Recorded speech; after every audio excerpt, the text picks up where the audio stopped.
Good evening. Hello. Good evening. Hello.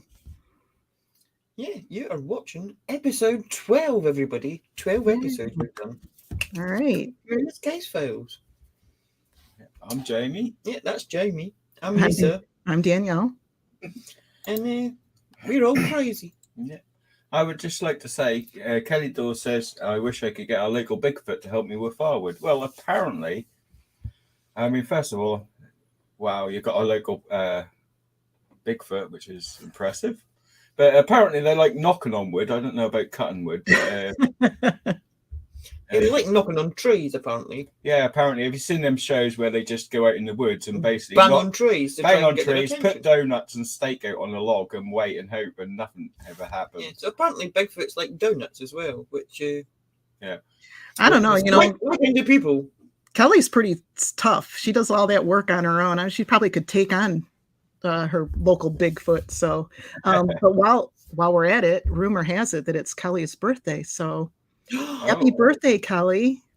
Danielle's going to sing. No, she's not. She said she was going to sing to you like Marilyn Monroe, and I said that would be creepy, Danielle. She said that would be creepy. She insisted. I'll send you a private happy birthday message. That sounds even creepier, Lou. That does, yeah. All of a sudden, that sounds even better. I meant if I sing it, but it won't be in a Marilyn Monroe fashion. As for the question for the Scream, unfortunately, is just this like a bit of software that we got free with her. Yeah, that wasn't me screaming. I did say 911. What's your emergency, dude? That was me. And I done the little whisper. And Jamie went, Curious Casefiles. So, yeah, that does sound creepy, Kelly. I'm sorry. I did try to do the scream, but it sounded a bit shit. Really? Did you really try it? I did. It sounded terrible. I can't remember. Probably. Mm-hmm. Well, yeah, this is episode 12 already. This is going to be an interesting one today. And I don't know how many people have actually heard of this. I never heard of it. But this is part of doing our show, our series, is learning about these new cases and different mysteries and crimes. And so we're at it again today. Yeah, before we continue, I will warn you that this is a tough one.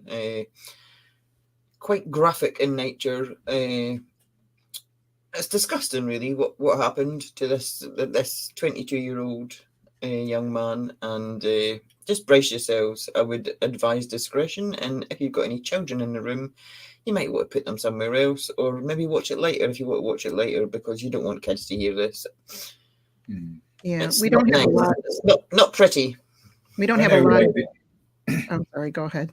Yeah, I know like a couple of weeks ago we did one what was quite graphic, but yeah, we've got worse. Yeah. Mm-hmm. This isn't necessarily graphic in the way of imagery or pictures, the actual pictures that we have. Yeah, it's what happened. But the description is definitely gruesome. Mm-hmm. So yeah, this is the story of bus 11. I forgot what number it is now. 1170. 11. I was going to say 07. 1170. I did that earlier. Known as the Greyhound bus killing, in which a young man called Tim McLean lost his life in the most horrible of ways. And to kick off, we're going to tell you about somebody else first. I don't really want to start with this person, but to make the story flow, I found that I had to. I would have liked to have started with the victim, Tim. Yeah. But it didn't really flow properly for the sequence of events. So we're going to start with Vincent Lee, who we're going to call Vince, because it's easier. Yeah. I could call him a lot of things. Yeah. We could do. Yeah. That probably would have got me booted off YouTube and got like 3 strikes on the channel for the names I would like to call Vincent Lee. But we'll start with him. Yeah. So this is him. That's him. His name is Vincent Wei Young Lee. Wei Young. I'm going to say Wei Young. Vincent Wei Young Lee. I have no idea. I don't actually care how you say his name. Anyway. And we're going to start telling you a little bit about him. And I'm going to put him away because fuck him, basically. Less airtime possible. That's about as much as you need to see of him at the moment. Anyway, Vince Wei Young Lee was born in Dandong, yes, not Ding Dong, like I Ding said dong. earlier, Dandong, China, on April 30th, 1968. Which makes him a Taurus, I believe. Right, but I have not a clue about all that. Not that that means Yeah. anything to me. I don't know. I'm not Right. really, but some people like to know these things. Yeah. Geographically, Dandong is a coastal city in the southeast of Liaoning province, which is situated in the northeast of China. He grew up living with his parents and 2 siblings. Got a little map for you to show you. Yeah. Yeah, the one on the left shows you Dandong within the province, and the one on the right shows you the province, the whole province, and the whole of China, just so you get an idea of where we are. Okay. Yeah, we do wish XB a swift recovery. She's not feeling. Yeah, I so hope well. you're feeling better, XB. Yeah, she's feeling under the weather. Anyway, not a lot is known about his early life. There is speculation online that he was wetting the bed until he was like 18 or something, but nothing could be confirmed as fact. The only thing we do know for definite is that he graduated from the University of Wuhan Institute of Technology, Wuhan, everybody. Yeah, with a Bachelor of Science, Computers, in 1992, Just at the age of 24. like to say there that it's not the only terrible, horrible, disgusting piece of shit thing that came out of Wuhan. How ironic, though, that this has Yeah. this guy coming out of Wuhan. But anyway, sorry. Go ahead, Jamie. Following his graduation, he moved to Beijing, where he worked as a software developer from 1994 until 1998. At some stage in 1992, he met his future wife, Anna, who he then married in 1995. Fairly quick.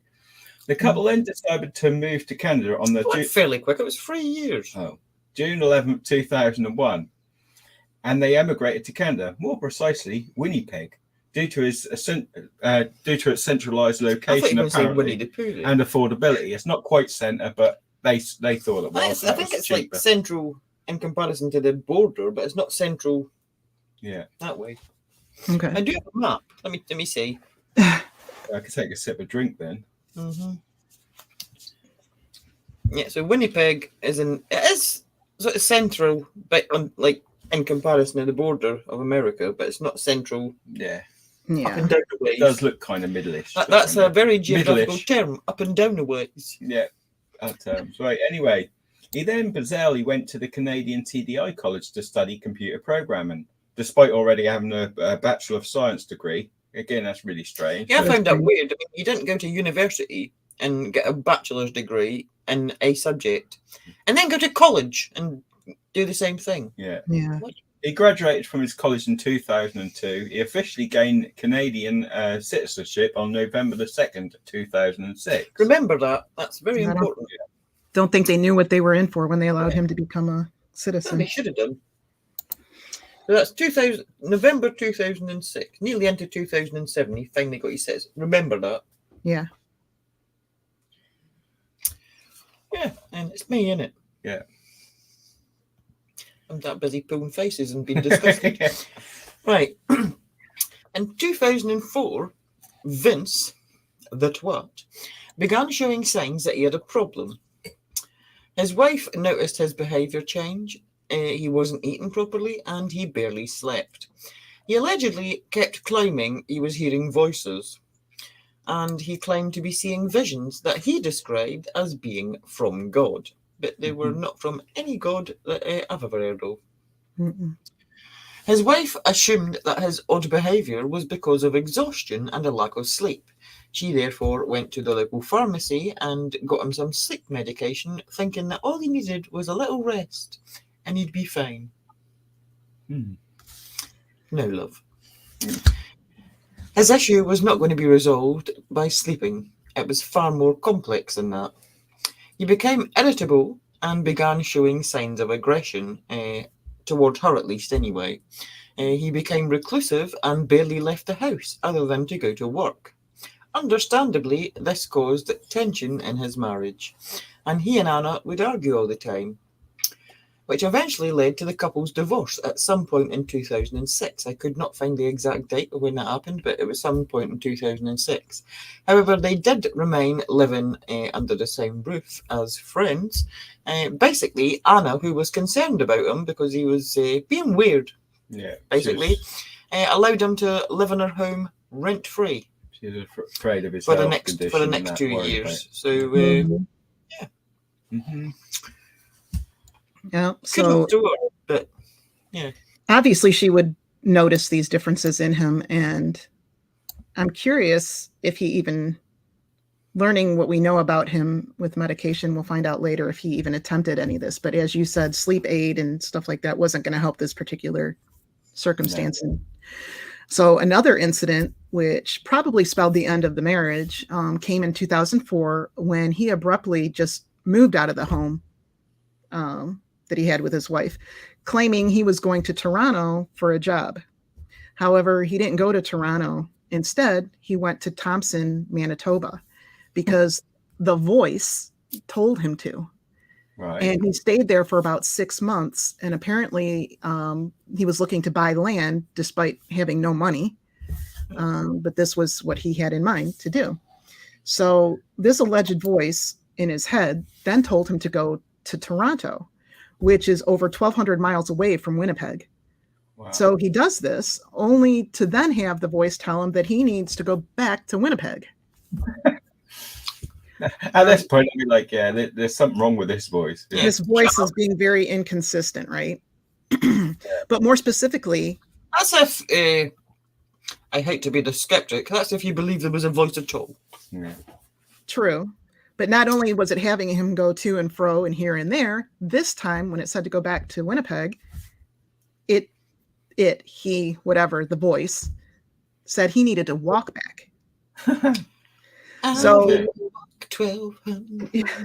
So he did, and he subsequently was picked up by the Ontario Provincial Police because he was walking down the middle of the highway. Was walking on the shoulder. He chose the middle of the road. As you do. So at this point, he told them that he was following the sun. S-U-N. Following the sun. Yeah, sounds legit. Yeah. So obviously, this was really odd behavior, and this prompted the police to then take him to the hospital. You know, after speaking to him, he's hearing voices, following the sun, walking down the middle of the road. We need to get this guy to a hospital and have him checked out. He was diagnosed right here. Yeah. Yeah. While they had him there, he was diagnosed with schizophrenia. Yep. Really? Surprised? I'm surprised. Yeah. Shocked to the core. Who'd have thunk? He was prescribed medication, and he was told by the doctors that if he took the medication, his condition could be managed. However, Vincent decided that he didn't need the medication, and he said he was fine. So he left the hospital with no further follow-up or anything done by the hospital or the doctors. He just continued unmedicated and spiraling down in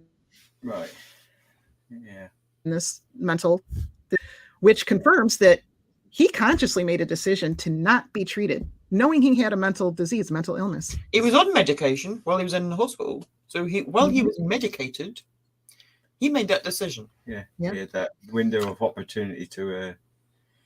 The thing is, I mean, he was following the sun, he was hearing voices, and how could he deny that he didn't need the medication? I know that this issue is a problem, but then there's many people who do. I've known someone who's had it, and if they take their medication, they're absolutely fine and function normally. But it's just, again, he shouldn't be able to make this decision. But it's not curable. It's not curable. It's something that you're going to have for the rest of your life. And by no means am I suggesting that anybody that's got a mental illness is going to do what Vince Lee did. It's a very low percentage, but he did it. As a disclaimer, like we said, I mean, this is a real disease. Schizophrenia is a real thing, but it's not nice. But the majority of people with schizophrenia or any mental illness don't go out and do what Vince Lee goes on to do. And family and doctors usually follow up on these things, you know. So yeah. Well, despite the diagnosis of schizophrenia and all the behavioural issues he's been showing and having, He still seemed to manage to maintain employment throughout and carry on a somewhat normal life. The jobs he was employed in over these years were menial. His struggle to find work in the field in which he was qualified was probably largely to the fact that despite moving to Canada, he would barely speak neither English or French.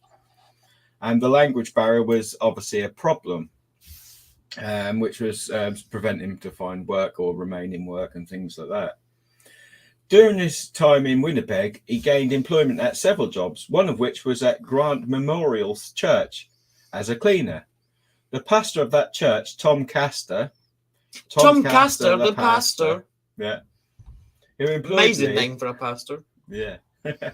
Who employed Lee, he said he seemed happy to have a job and was committed and doing it well, despite a language barrier with other congressional members. Can I just interject? He didn't have a job in Canada when he decided to go to Canada. It wasn't like he was getting transferred from somewhere or he had a guaranteed employment. Yeah. He chose to go and live in another country with no job. Well, who could understand him? Is that what you? Maybe it's just me. If I decided that I want to live somewhere else in the world that they didn't speak English, I would learn the language before I went. Yeah, at least a little bit. A little bit to get you by. Yeah. He also went on, Tom Castor, the pastor, yeah. Not Not pasta, pasta as in pasta. It's not spaghetti. macaroni. Yeah. I think he would occasionally feel frustrated at not being able to communicate or understand, Castor told CTV Winnipeg.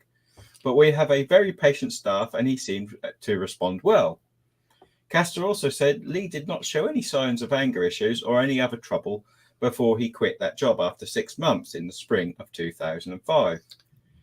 He then gained employment as a forklift operator without medication. That sounds quite dangerous. Well, he was managing to go to these job interviews and they seem sane enough. That takes some training too. For usually, not that it's a complicated rocket science, but forklift training from computer science.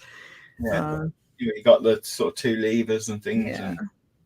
And, So Lee moved to Edmonton in 2006, abruptly just getting up and leaving his wife alone in Winnipeg, which is something he'd done quite often. He'd just bugger off. And she joined him later. His jobs here included serving at Walmart, at a fast food restaurant, and delivering newspapers, which I initially thought was a bit weird. I thought that was something that teenagers did, but Danielle informs me that it's not anymore. No, it's definitely transitioned. I don't pay attention. It's definitely transitioned from like a children's job, like back in the day. You'd see the kids throwing the papers from their bikes and things. But yeah, I actually I did it for when my youngest was just a baby. I delivered papers for a few months and got some extra money doing that. Did you ever play the game Paperboy? No. Amazing. He just flung newspapers in people's garden. It was amazing. Okay. Until he ran out of screen and died. Yeah. So his delivery boss, a guy named Vince Ogert, I think that's how you say it, described Lee as reliable, hardworking, and not showing any signs of trouble. This is in 2006, 2007. The only issue with any of his jobs came 4 weeks before the incident in question, today's case, where he was dismissed from his job at Walmart after what is described as an altercation with another employee. No further details are given to the nature of that altercation, but I would assume, because he ended up losing his job, that he was the aggressor in whatever happened. It's now 2008. And Vince Lee has now known for 4 years that he has schizophrenia and has sought no treatment and refused to take any medication to manage his illness. His behaviour, unsurprisingly, escalated and became increasingly more bizarre over this time. He would disappear for long periods, laugh inappropriately during conversations. He barely slept or ate, and he often had conversations with himself. At this stage, and this is very important, he said later that the voice in his head, who claimed to be God, was angry with him because he hadn't carried out all of the instructions and orders that the voice had been giving him. The voice therefore told Vince that he must take his own life. Vince, however, ignored the voice on this occasion because he didn't want to take his own life. To me, that indicates that he has the capability to decide for himself whether or not to comply with the instructions of this voice, and he's able to take responsibility for his own decisions and actions. Don't come for me, that's just my opinion. If you can ignore the voice when it's telling him to kill himself, you should be able to ignore it when it's saying other bloody stupid things. But we'll see what happens. Obviously, because we're talking about it, he probably didn't. No. And that'll come into play later. I agree, though. He used his own mental discretion, if you want to say that, to decide, okay, I don't want to do this. Yeah, I'm not listening to that voice this time. Yeah. You can do it once, you can do it again. Exactly. So now we move on, and it was now Tuesday, July 29th, 2008, and Vince left Anna, the ex-wife, a note simply saying, "I'm gone. Don't look for me. I wish you were happy." He then walked out of the door and went to buy a hunting knife because apparently the voice told him he needed to protect himself. Allegedly. He then bought a Greyhound bus ticket to Thunder Bay under a false name. I don't know where he got this name. Wolf Pent. Wolf Pent was his alias. And at 12:30 p.m., he boarded a Greyhound bus in Edmonton, Alberta, heading to Thunder Bay via Winnipeg. Several hours into the journey, at around 5:55 p.m., the bus made a routine stop in Erickson, Manitoba, and this is where things really take on an odd change for us, for him. Instead of staying on the bus as originally planned, he randomly got off the bus in Erickson there, and despite having purchased a ticket to Thunder Bay, he just decided, well, God told me I need to stay here in Erickson temporarily. The bus driver tried to advise him that this was not his stop, but Vincent ignored him, and he continued to exit the bus. Again, making decisions. And we've got a little picture here. This is not where he stopped. This is where he actually bought the ticket and got on. I do believe that this Greyhound station was demolished in 2016, but that is where he took off from. Under the name Wolf Pent. And I read that as Wolf Pelt originally. And I was like, really? Wolf Pent? That would actually be more clever. Wolf Pent. But Wolf Pent. So, yeah. Strange. Really strange. He had the foresight to use a false name. Yeah. Well, anyway, only one bus went through Erickson a day, and Vince just got off it. The next bus would therefore not arrive for 24 hours. And for the next 24 hours, Vince mostly spent it sat down on a bench. It was just staring blankly ahead of him. During that time, he decided to sell all his belongings. As you do. That just popped in his head. Oh, I know what? I'll sell all my stuff I've got. That included a brand new laptop. He put a sign on it for sale for $600. A passing teenager, a boy, came past and cheekily asked him if he would take $60 for the laptop. And to the surprise of the teenager, Vincent accepted. It must have been, thought, oh, my laptop. I don't know if he would like to have the laptop now. I do believe we've got a little video for that, but we'll let you finish this a little bit first. And shortly after he left the bench and he went to a dumpster behind a local store and set fire to some of the other belongings he had. He thought, well, nobody's bought them, so I'll just set light to them, randomly. And he returned to his seat and he waited for the next bus. 24 hours he sat there. He did. Just looking blankly straight out. I think he still had his glasses on at this time, didn't he? Yeah. Bizarre. Anyway. Yeah. Danielle, you're on mute. Oh, sorry. I said those sunglasses were actually a part of him, it seemed like, as we go throughout this story. And there's a little video from the teenager who bought the laptop, and we're going to play that right now. Erickson is a small town where visitors tend to stand out 15-year-old Darren Beatty was pumping gas the day Vincent Lee arrived and sat on the bench outside the Co-op grocery store, staring into space. Just average guy dressed, just pants and shirt and neat hair and everything. He didn't dress up too fancy. So. And sunglasses. Yeah, and eyeglasses. And the next morning, Lee was still on the bench. A note on his laptop said, "For sale, $600." I looked at him, looked at the laptop, and I was going to go, but he kind of got up and said, "Do I want to buy it?" And I said, "Well, I don't have that much money." And then he said, I said, $60.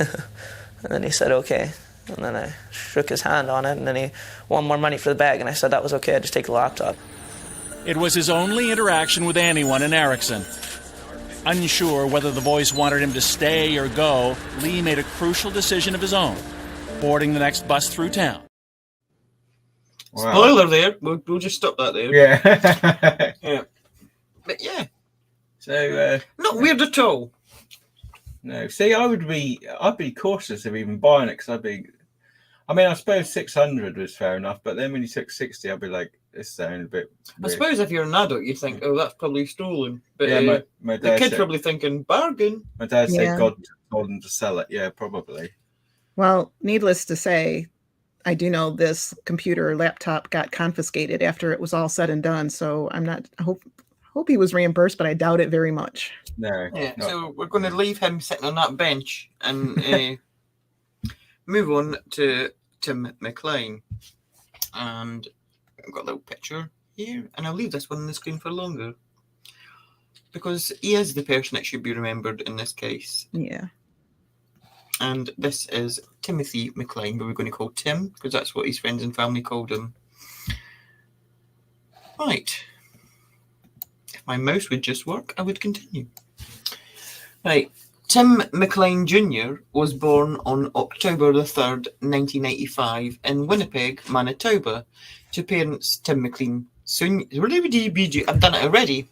Tim McLean Sr., obviously, that's why he's called Tim McLean Jr., and Carol Dedeli.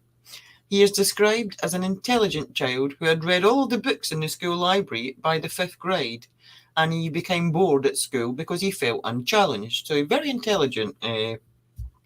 As a result, though, he ultimately dropped out of high school because he just wasn't feeling like he was challenged there.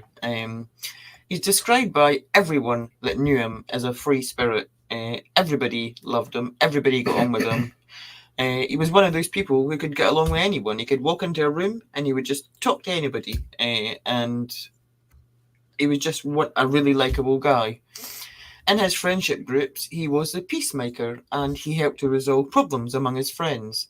He loved sports and he loved being around people. And he also loved travelling. Mm-hmm. That is probably what drew him to his job as a carnival worker, which allowed him to travel all across the country. So he went to everywhere in Canada. The fair just stayed for a couple of weeks or a week or whatever and just moved on to the next location. Due to his outgoing personality, he made many friends among the other carnival workers and thrived in this position, working with the public and constantly meeting new people. Yeah. And I believe his job title was Carnival Barker, which I thought they made that up. Is that a real thing? But it really is. That's what they call it. And that's the people that shout like, roll up, yeah. blah, blah, blah. They're the ones that call people to attract them to this, come watch this, or come, he had that persona. He was very outgoing. So yeah, very outgoing and very likable. He sounds like the kind of person that I would have got along with. Yeah, everything that we discovered, and me personally, when I was researching it too, is nobody had anything bad to say about this young man. No, not a thing. I know, like a lot of cases, people start off with saying, "No, we was liked by everyone," and say because they do, obviously, because they're. But this is actually true. I mean, that seems like everyone did actually think a lot of him. Yeah. And I think that he brought a lot of joy to people and he enjoyed life. So, yeah. So that's him. Which makes it equally sad. Maybe. Yeah.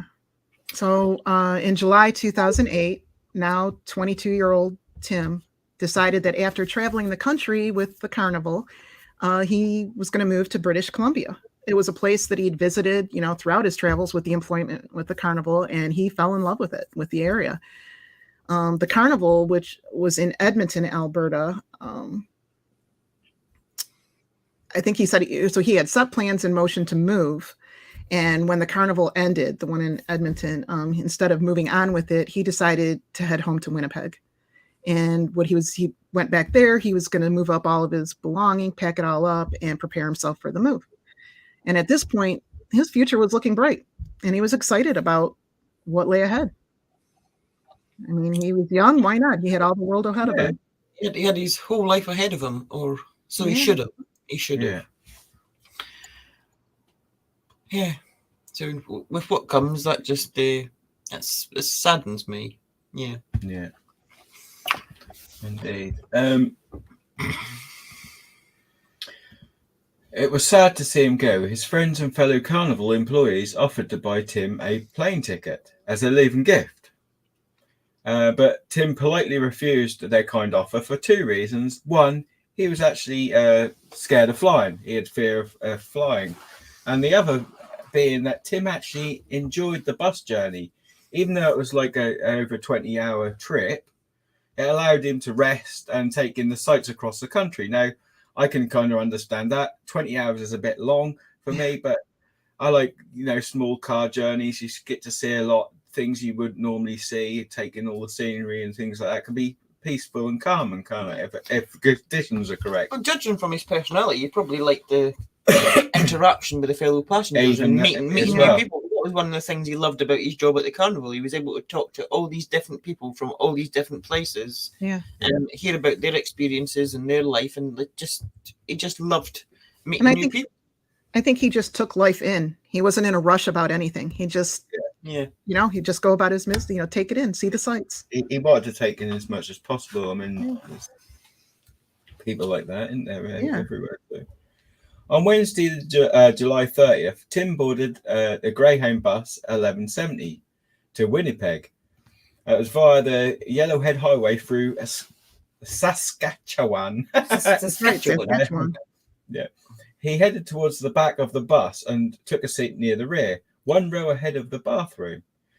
That was forward thinking. I like that. Yep. He settled down in a seat by the window to appreciate the sights along the way and put on his headphones to listen to some music.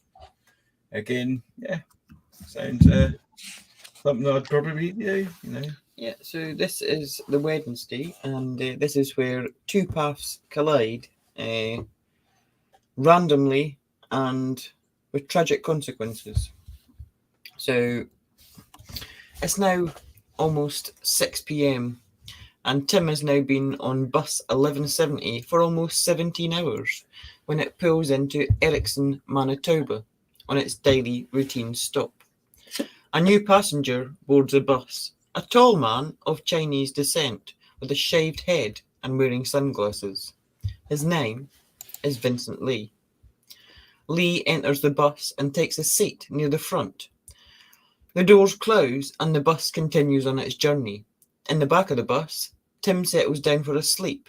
It's now getting dark outside and there's not much to see out of the window, so he rests his head against the glass and dozes off, as do many of the other 36 passengers on board. The bus continues on its journey.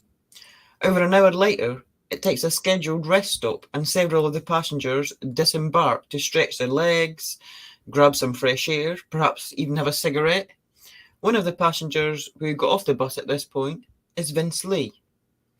Shortly thereafter, everyone returned to the bus and took up their places in the seats that they had previously occupied, except for Vince Lee. He was among one of the last to return to the bus, and for some reason known only to Vince Lee, he didn't return to the seat he had previously occupied at the front of the bus. He slowly walked towards the back of the bus until he came to the row in which a sleeping Tim McLean sat. Tim is said to have woken briefly and flashed a friendly smile at Lee before falling back to sleep with his headphones still on. Lee put what remained of his luggage, which we'll get into what that was later, in the overhead compartment and sat in the until then empty aisle seat in the row beside Tim McLean.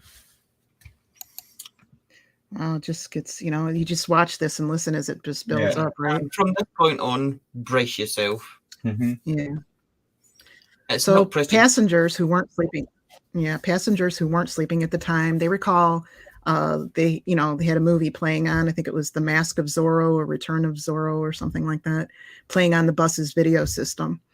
And as the bus traveled past Portage La Prairie, which is about 70 kilometers, or here in the US, we would say miles, just under about 44 miles west of Winnipeg, a lot of the passengers had settled down to get some sleep, grabbed their pillows and jackets or whatever, got their headphones, their eye mask, whatever they could, and were going to rest. And it was dark outside and it had been a long journey. So like I said, they buckled down to get some rest.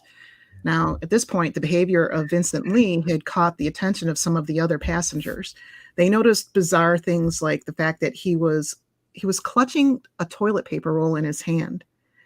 And every time he took a drink from a 2-liter bottle of iced tea, he placed the toilet paper roll under his chin. He was also quietly muttering what some described as like chanting in a different language, which presumably we could say would be Chinese. They didn't understand what he was saying. They also found it odd that despite it now being nighttime and dark, he had continued to wear the sunglasses the entire time, never taking them off. Now, some of the passengers were still awake, and they later reported that they had an unexplainable, uneasy feeling about Vincent Lee. They couldn't put their, they couldn't word it or pinpoint what it was, but it's just weird. But but none of them could ever anticipated the events that were about to unfold on board bus 1170. Well, you wouldn't, would you? You wouldn't think, oh my God, this is going to happen. You do get some feelings like that. Like sometimes you can tell an impending sense of doom. Yeah, some people look visually strange and things like that. I know, and people shouldn't judge, but they do, and you do get that feeling. But even sometimes, when everything seems fine, you can go to a certain place, and it looks absolutely fine, and the people around it seems fine, but you'll still get that feeling. And I understand that. Also, they weren't. It's not like this was one-on-one or like he's one person alone with another person. You're talking about a bus full of people, right? Yeah. So you kind of feel you're a little safe. I've now on the next slide got a picture of Vince, but I'm not going to show you because I stuff him. We don't want to look at him. Bollocks to him. But we'll show you him later, maybe. But not now. It's not even worth looking at the moment. Yeah. So around 8:30, Vincent got up from a sitting position and then knelt on the seat beside sleeping Tim McLean. Just brace yourselves, everybody. Horrified passengers who were nearby, still awake, then saw as Lee took a large hunting knife out. Remember, he brought one to protect himself? Yep, and he began... to protect himself from sleeping people. Yep. He then began repeatedly plunging it into Tim's neck. The passengers who were asleep were soon awake when they heard the blood-curdling screams of Tim as he woke up disorientated, confused, and in obvious pain. And he tried to defend himself from this attacker who robotically just kept stabbing at him. Yeah. Sorry, there's the motion. Apparently, he just wasn't stopping. It was just constant, and he was just focused on that was it. Now, Tim mustered up all of the energy he could and threw himself over Vincent Lee in an attempt to escape this crazed attacker. And he ended up on the floor of the bus, yet Lee, undeterred, kept stabbing up to 100 times. It's not actually known exactly how many times. No. Yeah. He was actually stabbed before, during, and after. I was just crazed. But it was crazed. Can you just imagine being in that sleeping position? What a shock. And you wouldn't even have time to process what's going on. And then before you know it, from that sleeping position, you're defending this assailant off. Well, you don't know what he's got really. You had time to think. He did fight for his. He had defensive wounds on his arms and hands. And he obviously tried to throw himself and get away from him across because he was sort of hemmed in. He was in the window seat, and this bloke was in the aisle in his way. He managed to sort of throw himself, and he ended up on the floor. But it just well, all of this happened so fast, and there was panic and fear spreading throughout the whole bus. One passenger, a student, ran to the front and got the driver to pull over. Another, a military veteran, we just got somebody mentioned in there, Marine traveling with you. Yeah. Unfortunately, again, sometimes you have these people, but it's difficult because you've got the seats in the way for a start. You've got the other passengers to consider. So it's difficult. It was chaos at this point. I mean, you've got the small confined space of a bus, and the only room they've really got to move freely is this aisle. And you've all been on a bus, you know that it's not a lot of room, and there's people fleeing to get off the bus. There's panic. Yeah, the veteran did try and help, but because the attack was so quick and the injuries were so severe, and he'd seen how much damage Tim had sustained, he knew within himself, obviously being experienced, that he was beyond help. There was no help in him, unfortunately. So instead, he helped other passengers to get off the bus and safely away from Vincent Lee. I'd have probably ran all the way home. But that's just me. But obviously helping the others as well. But so I don't know. To me, I feel like, and I mentioned this to you guys before when we were going over this, but I know that this all happened really quickly, and Tim was obviously fighting for his life here, but I wouldn't be able to help but think, like, he was probably thinking, where is everybody that could help me? Why isn't anybody going after this guy? Why aren't they pulling him off? And I guess, I mean, you cannot judge anybody without being there in their shoes and in that situation. But that's one of the first things that came to my mind. It's like, why? It did come to my mind. I was thinking, there's 36 people on that bus. However, with his back to most of them. Some of them were elderly, some of them were children. But I mean, there was probably in my mind, I'm not going to lie, I did think if a couple of the blokes had got together, they could have took him. Yeah. Well, the thing I wasn't there. I wasn't there. That's what I'm saying. That's what I was going to say, because it is possible. Like Danielle said, someone was back to him. It was only a case of knocking him off his ground, off his stance, getting on top of him, sitting on his chest, kneeling on his arm so he can't move. He couldn't go anywhere. But obviously, people have got to know that. They've got to do that. Things go wrong It was chaos. A lot of people didn't really know what was going on. No. They were all, I mean, quite a lot of them were asleep and they had been woken up. They'd just woken up. Yeah. They were probably a bit dazed and confused as well. Yeah. It's an easy thing to speculate on. All I'm saying is it's just one of the things that came to my mind. It's like, it did to me. I'm not going to lie, it did to me. But it's very easy to say, we'd have done this, but I wasn't there. Yeah, I wasn't there, and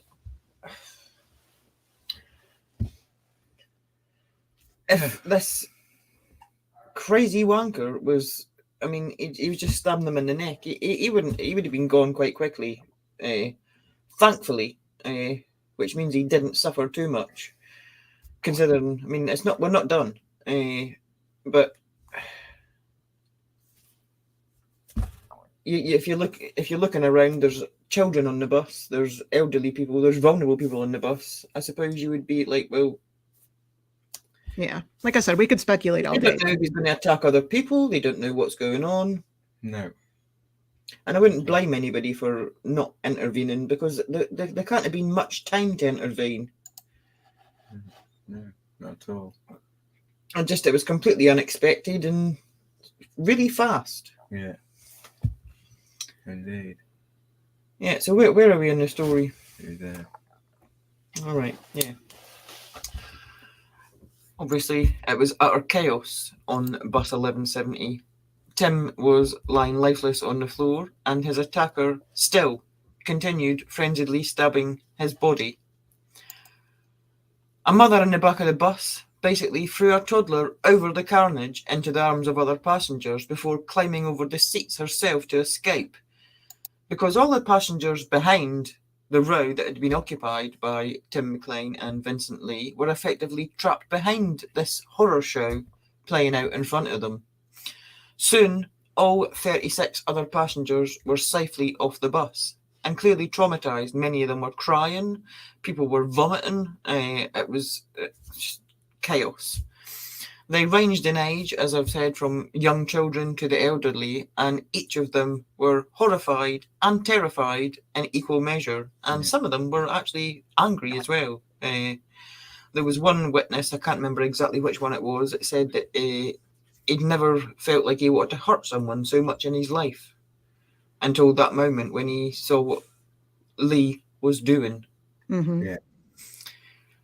Yeah. So a long-haul truck driver, Chris Alguire, was driving along the Trans-Canadian Highway as these events were unfolding, when he saw this crowd of people who looked clearly distressed beside a hastily pulled over Greyhound bus. So he pulled over to offer his assistance.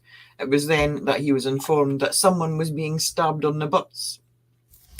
One of the other passengers asked if he would help, so he grabbed a metal bar from his truck to arm himself and gave this other passenger a hammer. And both men then boarded bus 1170 to see if there was any hope whatsoever of saving Tim and or restraining Vincent Lee. Mm. Yeah. And very... See, now we've got a couple of people approaching the bus to try and, like we were talking about, try and tackle the situation, but it's difficult. It's difficult. Yep. We do have an image of him there. This is Chris. He's the one that stopped to help, and he was quoted as saying that he was ready to break every bone in his body. He was... Yeah. We'll find out later on too. We'll talk more about the passengers and the spectators of this, and this is one of the. That might sound extreme, by the way, that he was ready to break every bone in his body, but when you realise what he saw, it was traumatizing. What he witnessed this man doing to this body. Yeah, which we do, we'll get into. I don't blame him. I don't either. I mean. This men entered the bus, and in the aisle in front of them, they observed Vincent Lee crouched down with his back to them, still stabbing at Tim's lifeless body. They attempted to take a few tentative steps, on the aisle towards him, but Lee stopped and he turned around and facing him with the knife, and started to go at them. And he was covered in blood, and they said his eyes were empty, if you can imagine. He stared at them blankly, almost looking right through them, one said, and then he began to get up. So it was then that, to their absolute horror, they realized that what he had been doing when they entered, and he wasn't just stabbing Tim, he was actually using that hunting knife as a makeshift saw, and had completely removed and severed Tim's head from his body. And as he stood up, he held the knife in one hand and Tim's now decapitated head in the other hand as he began walking towards them. Now you can truly see what these people, like I said, take him on. And he's holding this knife in this head in the hand. That would kind of demoralize you, thinking. And like my dad pointed out, they have the strength of 10 men, people in these sort of frame of minds. We've seen before where crimes could be committed by these people who's gone, a bit crazy, we'll say. And they have fought, and people have tried to help out, and they've actually got killed or murdered. And I mean, this one guy was, beating up everybody. They just could not be stopped, because there's certain drugs out there where these people don't feel anything and they don't react, and they got all this energy, and it can happen. So very scary. So that's not a sight you would I mean, they were expecting to be confronted by something horrific, but not that. No. It was worse than they could have ever anticipated. Yeah, like Kelly said, knives. I've seen some knife damage on because the UK is mainly, as you may be aware, is knives rather than guns. And knives can be twice as deadly because people can live. They can get sliced. I mean, I saw a policeman that got sliced, and it's just horrific. They're just big, massive open wounds, and they're still, living. Anyway, so they get too graphic with that one. Knowing there was nothing they could do to save Tim's life, and fearing for the safety of other people outside the bus, they then turned and exited the bus, and they closed the door and locked it on outside to trap Lee inside the bus. And the bus driver also disabled the bus remotely somehow, we know there's some mobilizers and things like It's that. some sort of mobile. I think it yeah. was actually a driver of an hour bus that had stopped to assist. Yeah. Something in the engine. Yeah, he'd immobilize it, and I don't know how you do that. I'm not a mechanic, but apparently it is possible to immobilize the bus. I think they did something with the engine. We heard about later. They removed it. So it was basically to contain him inside there. Yeah, they didn't want him driving away or getting out until this help was going to arrive. The passengers outside watched in horror as Lee paraded up and down the aisles, holding Tim's head in the air, almost like it was a trophy. The highway was in darkness, and it was only the illuminated windows of this bus is the only light they had, so that's all they could see. You know, that was like a movie playing out, a horror movie playing out right in front of him. It's one of them things that you don't want to look, but it's just there. Yeah. Trying to imagine probably too, like, am I really seeing what I'm seeing? You know, like, is this really happening? Look at the horror that's unfolding, but you also want to keep an eye on him to make sure he's not getting off. Yeah. What was that, Daniel? I was going to say, they're probably too just wondering, am I really witnessing this? Is this really what I'm seeing? Exactly. You know? There would be disbelief, I should imagine. And like you say, you don't want to look, but you want to look because also they're looking to see what he's going to do next. Right. You know, so yeah. So that was around 8:30, and at 8:30, obviously the phone calls started flooding in to the police, because that's what you do. Somebody's getting attacked, stabbed by a crazy man on a bus. You phone the police, and they got multiple phone calls. And the Royal Canadian Mounted Police arrived on the scene at approximately 8:35 p.m. Just as the truck driver, one of the passengers, and the bus driver had secured the bus and effectively locked Vincent Lee inside. And you're probably thinking, well, that's the end of the story. Yay, the police are here. Thank God. Thank God the police are here. They're going to come in, they're going to storm in the bus, they're going to arrest him, or a sniper's going to take him out, or they're going to put tear gas on the bus, they're going to do something, they're going to take this man down, either kill him, arrest him, and drag him away. Well, you'd be mistaken. None of that happened. Instead, for almost 5 hours, just shy of 5 hours, they stood outside that fucking bus and did nothing. And I'm going to swear because I'm disgusted. They did absolutely nothing except chatter on the radio about what he was doing on the bus. Mm-hmm. They left Vincent Lee on the bus with the victim, and I don't care if they were quite well aware of the fact that Tim had passed away at this stage. It's still a crime to desecrate a corpse or a body. It's still a crime. So they just watched as he committed multiple crimes on this body, and they just stood there and watched. And I am so disgusted. They don't have to. I would have probably been on the scene like, shoot him. Yeah. Considering what these people are watching, however, they didn't have to. They could have put tear gas on. They could have stormed the bus. They're trained. Obviously, going straight in, they would probably take a few moments normally to weigh up the scene and see what can be done. Yeah. Sometimes there is a tactic to deliberately delay and watch, so the person run out of steam and energy and things like that, you know. But I think 5 hours is a bit long in this situation. And considering what is going to happen during these 5 hours and what they stood whilst they were doing bugger all, except talking about what he was doing on the radio to each other, they watched what happened next and continued to do absolutely nothing. So it's my understanding, too, that they even had, it was, the RCMP had like a negotiating team, like our SWAT would be equivalent to, on the scene to contribute and help with this standoff. And actually, that same trucker that we saw previously, Chris Elguire, he mentioned too that he told them just shoot him. Yeah, I would have been as well. Yeah, but they were do something. For whatever reason, do something. It was a standoff, and they were just the only other person apart from Vince Lee on this bus is clearly dead because he's decapitated him.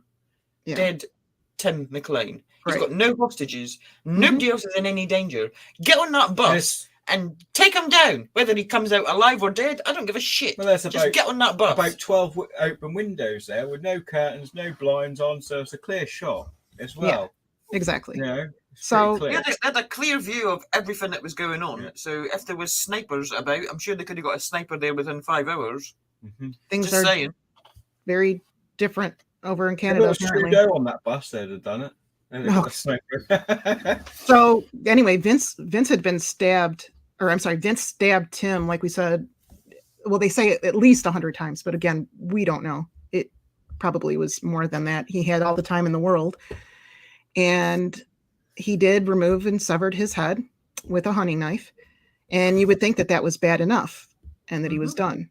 But unfortunately, he wasn't. Again, given this time for the next almost nearly 5 hours, he mutilated Tim's body. All right, so I'm just going to warn you now that this gets a little descriptively graphic. Distressing. Yeah. So he cut off his ears and his lips and his nose. He removed his eyes, his tongue. He disemboweled him. And he did this all in full view of the police for a period of time here. He was And given also plenty of time to do whatever the hell he wanted. Also, the onlookers of the passengers, the traumatized passengers who were stranded there by the side of the road on the highway. Yet the RCMP did not intervene. They decided to wait and just watch as he defiled this young man's body. And then he ate both of his eyes and a portion of Tim's heart. So the eventual conclusion of this standoff, for lack of a better word, was not because the police finally decided to act. It was because Vince Lee smashed out the back window of the bus and attempted to flee.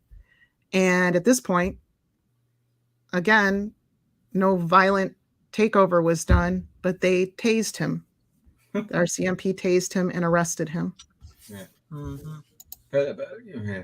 I mean, that's unfair for obviously the parents as well and the family to find out that these people stood by and watched this. I mean, that's just. And this was all over the news. Just get a little taser out. This whole thing, it was all over the news. Yeah. Worldwide. It wasn't just nationwide in Canada. It was worldwide for what was going on. Yeah. And they just bloody stood there. Yeah. I hope that answers your question. Were people off the bus? Yeah, they were. They got moved off when the bus driver and the other lorry driver took them off with it. It was also my understanding that the RCMP took them to, I guess they were not far from a store like a Walmart or something like that, and they let them get new clothes. I think that was actually the Greyhound people that bought them. Oh, yeah, the Greyhound people. Yeah, bought them new clothing and stuff. But anyway. Which is all they did for them. Yeah. We'll get to that later. We'll let Jamie go on because there's just... Yeah. So and I'm just going to put this on. I said I wasn't going to show you his picture, but I'm going to show you him getting arrested because... I like them police officers have certainly made sure they didn't get their uniform messed up. Oh dear. Once detained, Lee, who was completely covered in blood, was then searched for additional weapons. It was then that the police discovered he had bagged up Tim's ear, nose and tongue in little white bags he had brought with him and put them in his pocket. So he brought some bags along, knowing that he may or may not need this, which is strange. And to what end, I have no idea what he was thinking. Obviously, he had a plan. Wonder if the plan was this all along, and that's why he moved seats and things like that. He was trying to mark, this target. This man got on a bus, whether it was this bus originally or whatever. He swapped. He ended up with whatever. He got on a bus. He bought a weapon before he got on the bus. He took the bags with him on the bus. He had a pair of scissors as well, which was used within the committing. Yeah, wouldn't we call this premeditated? Yeah. So he'd used a false name. He'd boarded that bus. He had a knife. He had a pair of scissors. He had the bags that he put the body parts into, all on him. So he's not when he burnt his luggage behind that store while he was waiting 24 hours for the next bus. He didn't sell the scissors. He didn't burn the scissors and the knife and the little bags he was going to use later. I wasn't going to call his kill kit because it sounds like a kill kit. He took that with him. I mean, he took that with him. he so far, in a kind of roundabout way, he's not doing too bad with somebody with mental issues who's not in control of his own. I would say that it was completely premeditated, but that's just me. But anyway, it was planned. Yeah, the gruesome discoveries did not stop there. The next action was to get a forensics team on the bus, and what they faced on board was beyond horrific, as you can imagine. Tim's body had been mutilated beyond recognition. Lee had bagged up various body parts and disposited them in multiple locations throughout the bus. Every surface and every item on that bus was covered in blood. So you can imagine the carnage and the chaos. And no, he'd had 5 hours. Yeah. To make that mess. Yeah, terrible. This makes me so angry. Not just because we've not even got to why I'm bloody angry yet. I know. Right. This is one of the reasons right here. So across the nation, and indeed across the world, this story was reported all over the news. In Winnipeg, Tim's mother, Carol, went and cooked dinner for some elderly residents, and the story of the Greyhound bus killing was on the news. This was now dinner time the next day. So we're on Thursday now. Okay. So before they sat down to their meal, the residents said a prayer for the family of the person that had been murdered on this bus, and Carol joined them. And she remembers thinking at the time, thank God that is not my son. I can't even imagine. And she prayed for the family of whomever this poor soul was that had lost their life on this bus. Although this was getting on for 24 hours since the killing, Tim's family hadn't been told. They hadn't been informed by the RCMP that it was their son who was a victim. It was in fact not them that informed the family, it was Tim's friends who informed Tim's father and Carol's ex-husband, Tim Sr., do you know what? I'm really sorry about what happened to Tim, and then showed him an article on the internet. That's how he found out that it was his son. He then had to make the horrific phone call to his ex-wife, Tim's mother, and tell her. And when he rang her to inform her, she just ran out of the house screaming. She didn't know how else to react. She'd watched this horror unfold on the television with no idea that it was her son. And she was thanking God that it wasn't her son. That it wasn't her. She thought he'd already arrived. She thought he'd got the bus the previous day. And she prayed for the family of the victim with no idea that it was her family that she was praying for. Mm-hmm. And she'd sat and watched the news reports and knew the gruesome details that were coming through the media with no idea that it was her son. Maybe if she'd known it was her son, she wouldn't have watched it. No. Because there might have been things she didn't need to or want to know. Mm-hmm. As a mother. I don't understand why, and I guess we'll never know why it took them so long to notify, but the story doesn't end here. Yeah, I'm going to let Danielle go because I can't even. Yeah. This gets bloody worse. I'm going to just shut up. Yeah. So Vincent Lee, he was deemed what they call in Canada not criminally responsible. And he was sentenced to be committed and treated for his schizophrenia. It is emphasized that this was for treatment for him, to help him, and not as a punishment for his crime, because he was not criminally responsible, according to them, due to his illness. And we'll say allegedly. Bullshit. Yeah. Again, I don't think any of us would disregard the fact that schizophrenia is a real disease. It's a real illness. But as we find on, as we've heard here so far, and as we learn, there was a lot of failure in the part of some key people into managing this with regards to Vincent Lee. So after sentencing Lee, he was confined. It wasn't a sentence, really. He wasn't being punished. He was getting help. Yeah, he was getting help. He was confined to rehabilitate. Yeah. He was confined to Manitoba's Selkirk Mental Health Center to be treated for this schizophrenia.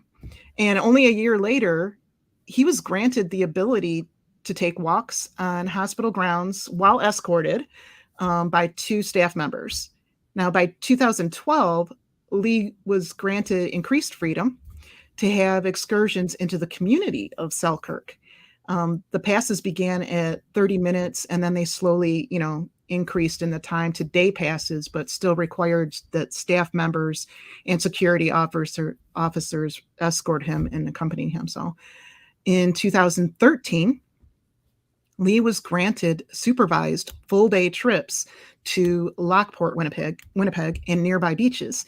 He was also allowed to be unescorted on hospital grounds during this time, starting with 15-minute periods and then working up to full day. Now, by early 2014, Lee was allowed to leave the hospital without an escort to visit Selkirk and was moved to an unlocked hospital ward. Shame on you, Canada. Yep. Another year passed, and so-called experts recommended that Lee be transferred to Winnipeg Hospital in the lead up to a transfer to the community group home that he was going to be transitioning to. His psychiatrist and other doctors also recommended that Lee at this time have unescorted outings in Winnipeg.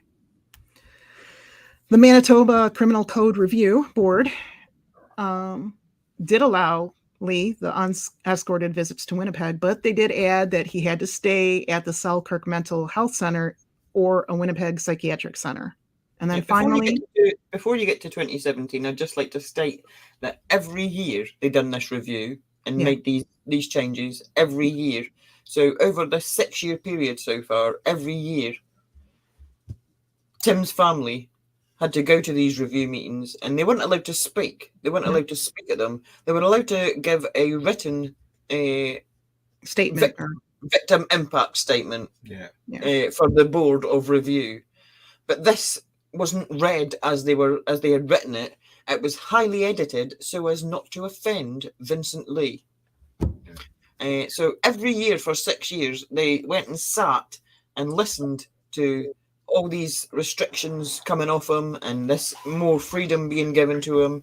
And the only opportunity they had to be heard was this written statement, and it was highly edited because he didn't want to offend Vincent edited Lee. And protected. Everything he was protected. Everything was about protecting Vincent Lee. Yeah. Shameful. So it gets better or worse depending on your point of view. I think we all would agree worse. But finally, in 2017, Lee was granted an absolute discharge. And the board found that he was no longer. The board found he was no longer. He no longer posed a significant safety threat to himself or others. Yeah. I beg to differ. Yeah. So they got right here is the document that was in the there. document. Yeah. Yeah, and as you see in the lower right there, it says, and whereas the review board is of the opinion that the weight of evidence does not substantiate that Mr. Baker, we might add, he changed his name here. He went from Vince Lee to Will Lee Baker. Yeah, because he wanted to live in peace once he got out, so he's changed his name. Yeah. And it says, so it does not substantiate that Mr. Baker poses a significant threat to the safety of the public. Therefore, pursuant to section 672-54A of the Criminal Code of Canada, the review board orders that Will Lee Baker is discharged absolutely.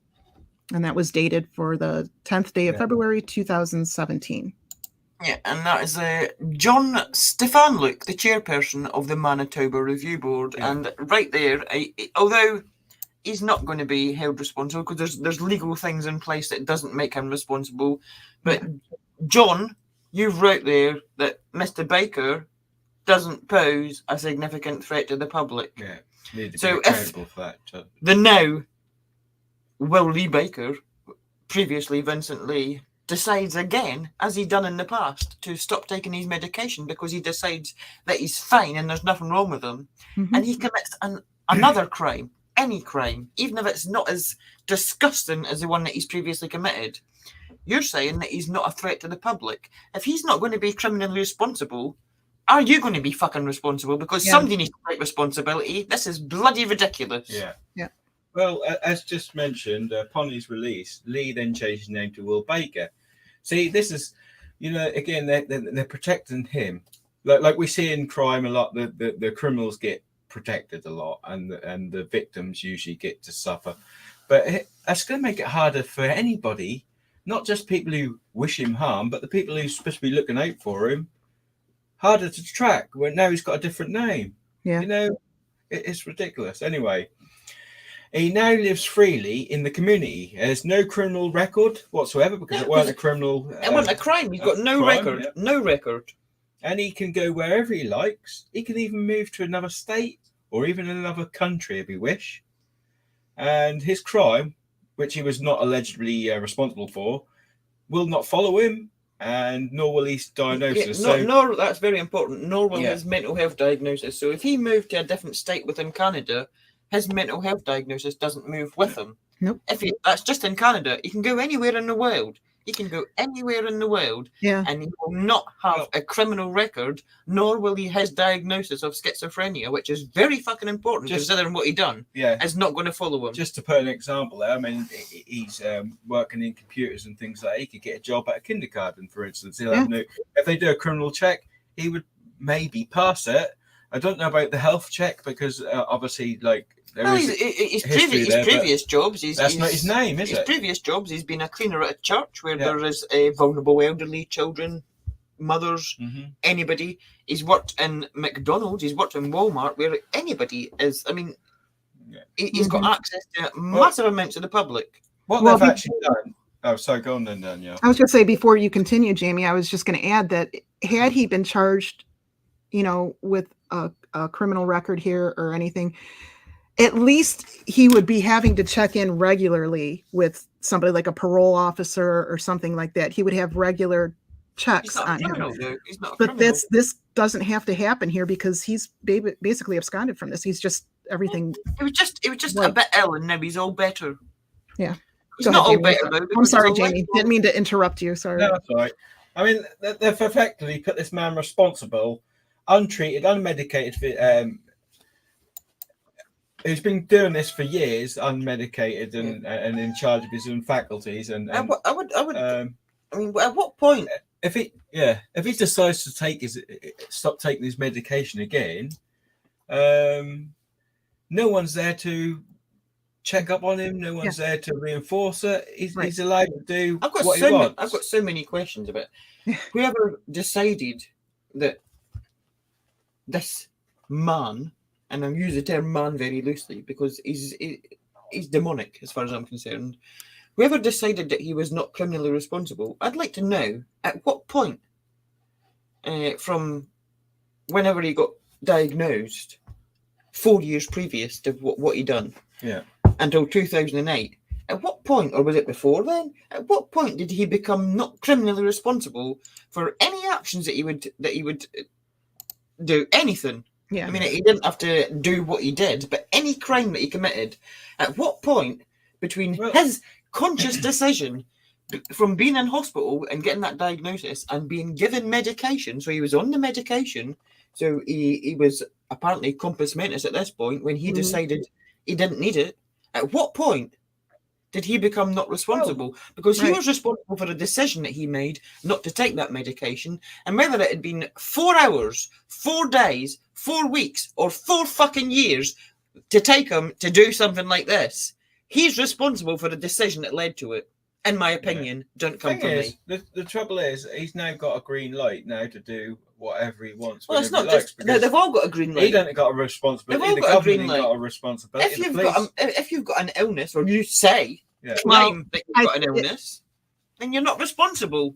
You're not responsible. Well, there's definitely statistics on this. Sorry, I'm statistics on continue. You're getting carried away. I can't hear Danielle. So I'm shutting up, Danielle. Talk. Shut up, Lisa.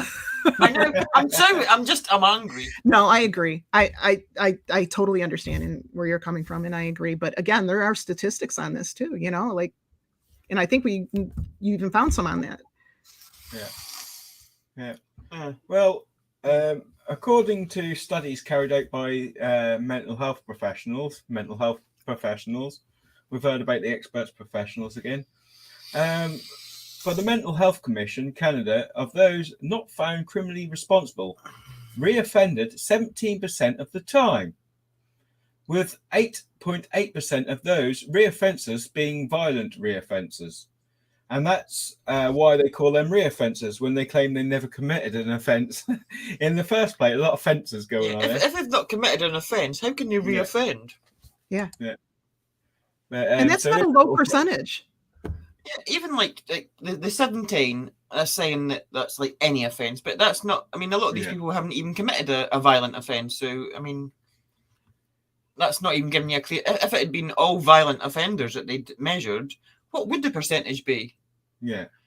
Was there only 8.8% of violent offenders, and that's why only 8? We don't know, because they've included anything. If it's just a threat, they've got weapons, they've got property offences. Also, I would actually like to point out here that it's okay, like these people, like putting them into these facilities, like they put him into this facility for a while, and they put other criminals who's foreseen to be not responsible criminal, or whatever. They're not criminals, Jamie. They're not criminally responsible. They put them in these medical places. Yeah. With these people who's had genuine sort of like mental breakdowns or have sort of personal mental issues. That's a good point. Being looked after and supposed to be safe, and they're in a safe environment, yet they've got these murderers being placed in around them. There's got to be that's a good point. There's people in these mental hospitals that are not violent criminals, probably the majority of them. So why should they be subjected to having somebody that's done this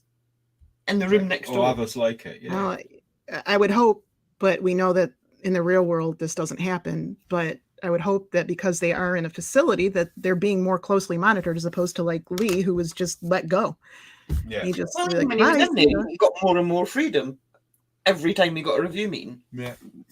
So there was more victims than this, though. I mean, not just the physical victims, but there was some traumatizing events that took place that I think Lisa's going to touch on too. Yeah.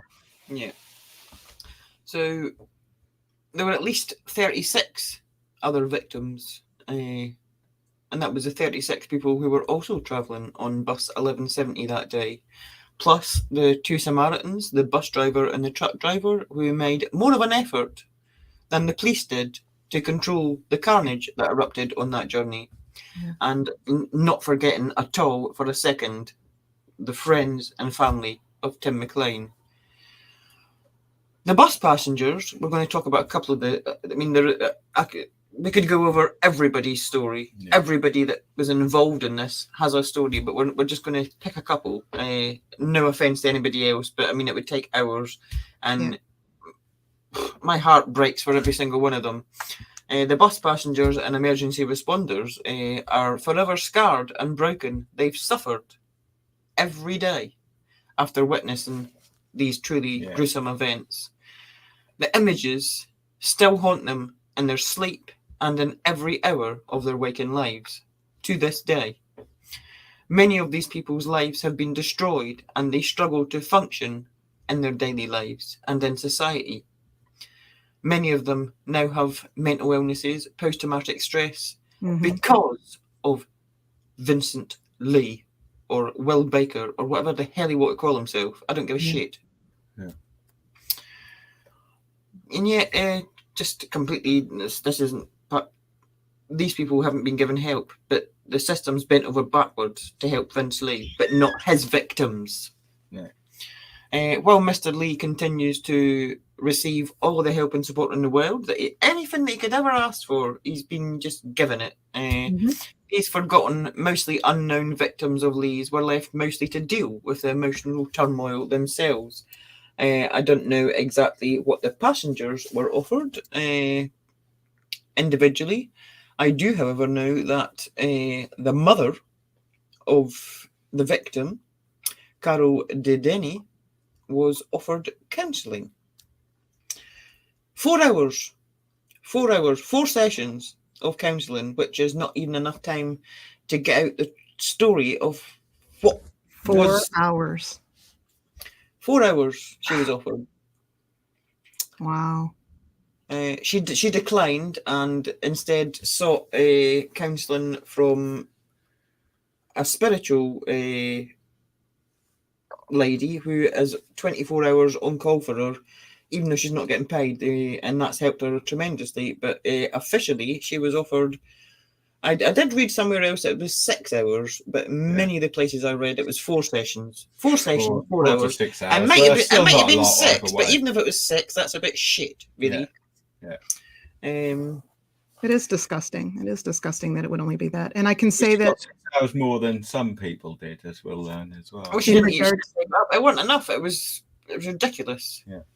And in regards to the truck driver, for instance, just weeks after this happened, when he saw and approached and went on that bus and tried to intervene and saw the head and everything, he ended up getting drunk and broke into some fenced yard or something like that, commercialized yard, and was charged with, breaking and entering or what have you. And he no longer has his, he lost his job. He no longer has his trucking job. He suffers from the PTSD.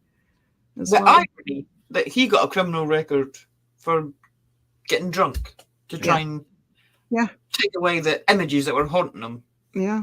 But the person that put those images into his head ain't got a So criminal record. many of them found it difficult to hold any kind of job, to go to school, to use public transportation, to be around crowds or meet new people, or even look at a knife, let alone hold one and use one, right? Yeah. So unfortunately, many of these people have sought help from the darkest of places, like alcohol or drugs or, whatever they can do to bury the pain.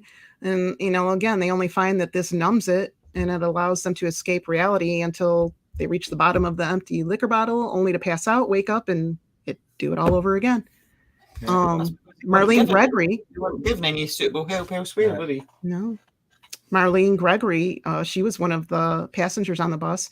She was off to work in Winnipeg that evening, just like she had done many times before, in a trip that she would never be able to cope with ever again. Tim's screams started around 8:30 p.m. that fateful night, and for Marlene, they've never stopped. She prays every day that one day that the screams will fall silent, because she just hears them in her head. And then there's a man by the name of Stephen Allison, who was 18 at the time, and along with his wife, they were both students, and they traveled by bus often and never encountered any problems before this. And they were sitting directly across the aisle from Tim and Vincent Lee, so they had front row seats to the horror show that ensued, and they've suffered from this as well. They sat paralyzed with fear, and they shook as they watched helplessly while Lee drew out the knife and started to repeatedly attack and plunge it into Tim. You can imagine being opposite. He had thought about intervening as well, and then he was concerned for his wife. I can't leave her alone. It just, again, we can't assume what anybody would be thinking in this position, because everybody was in shock, but it's incredible. Well, this guy, Stephen, he did see an opportunity and he mustered up the courage to make a move. The risk was obviously extremely high. Not only could he be the next victim of the psychopath, but for a moment he had to leave his wife behind, because obviously he's thinking ahead. Because his main mission was to run down the aisles, alerting obviously the other passengers that what was kind of going on in the quickest way possible. And his ultimate goal was to reach the bus driver to tell them about the situation so they can deal with it, maybe phone the emergency service and take over, kind of some of the responsibility. Because they were hoping that emergency services would arrive and help. Yeah. But he wasn't done there. Obviously, once he'd got to the front of the bus, done all that, alerted the others, of course, he had to go back into the chaos. So he's got to go back now and to go get his wife, because he's left his wife unattended right next to what was going on. So, of course, he climbed over the seats. People are now panicking and trying to rush to the front of the bus. He's fighting his way back towards them, climbing over the seats and everything. And he grabbed his wife to bring her to safety, or at least as safety as they could get.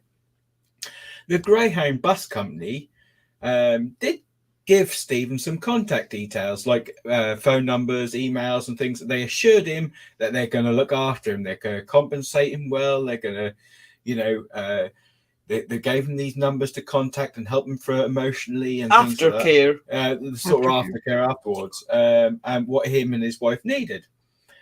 The bus company did initially give Stephen and his wife $437 for the loss of their clothing, because their clothing got covered in all the blood and everything, and they were too dirty and stained to get washed. Yeah. So they gave them Basically, all the luggage, anything Yeah. that was left on that bus when they fled, Yeah. they weren't getting that back. Now, unfortunately, a few days later, once Stephen was, because obviously Stephen was coping with it initially in that, he then obviously thought, right, they've gave me these numbers, I'll go seek their help, see what they can do for me, because we're obviously struggling with this. Mhm. So he went to phone them. The phone numbers were dead, unanswered calls. He used the Disconnected. emails. The emails had disappeared. In some bizarre manner, the Greyhound bus company or whoever responsible of them had deleted them email accounts, Cut off the phone. closed the accounts, cut off the phone number, or were not answering it after they Why? promised. And then Greyhound stopped communicating with And them. they start all communication at all with Stephen and his wife, which is strange. They gave him his 437, and they obviously decided that's all they needed to do, which is unacceptable, really. Yeah. You know. Wow. That's so Mhm. wrong. So wrong. That's the same. 44. 44. Yep, sorry everybody, my mouse is now played up. You now talk this up. That's been happening to Lisa all day. Mine's been fine, and now it's started to play it. Obviously, he struggled every day since, and it also caused him to quit college. As you know, he was actually studying, as Danielle said earlier, he was studying for a degree in university. Criminal justice. Criminal justice, funny enough. He suffers with PTSD. He cannot be around large crowds anymore. Even if he's familiar with the people, if he recognises the faces, he still feel uncomfortable, which is kind of understandable. And he mostly keeps himself to himself and isolated from the world. He did actually graduate and earn himself a degree in criminal justice. He was qualified and he was set to go into the city and go, work in law, as a lot of people do. It was, studied for years in this sort of area, but instead he actually took a job in the children's camp because he preferred being in the isolated woods and the surrounding area. He found it calmer and more relaxing. I don't know about if the children are quite relaxing, but he felt a lot better. He's now receiving some help and he's feeling a bit better, and this sort of surrounding is really helping, and he's feeling calmer, and he's hoping to forget about it, and each day it's getting better for him and his wife. Didn't say quite too much about the wife, but yeah, I can imagine it's pretty much similar. Right. Yeah. Danielle, you want to continue? Sure. So Bruce Martin, the bus driver, is forever traumatized by the event, of course. And as the driver, he felt responsible for the passengers and for their safety, because obviously this was his bus. He pleaded with Vincent Lee to stop when it was happening. But as we know, Vincent Lee didn't hear or listen to any of the pleas. So helplessly, Bruce had to wait and watch like the others did, waiting for the police to arrive and to be saved. However, when they did arrive, he still had to deal with the situation for nearly 5 hours because, as we know, the police just stood there observing and not doing anything to stop what was happening on the bus. So they just observed this all. Bruce Martin can no longer work and has to rely heavily on his wife, which causes him more upset and suffering, as I'm sure it does for her as well. So I'm sure that's like tension on the marriage of all relationships. So I get, this doesn't end with just Tim and his family. Yeah. You can only imagine the witnessing of this by other people and the lifelong problems from it, as we've heard here.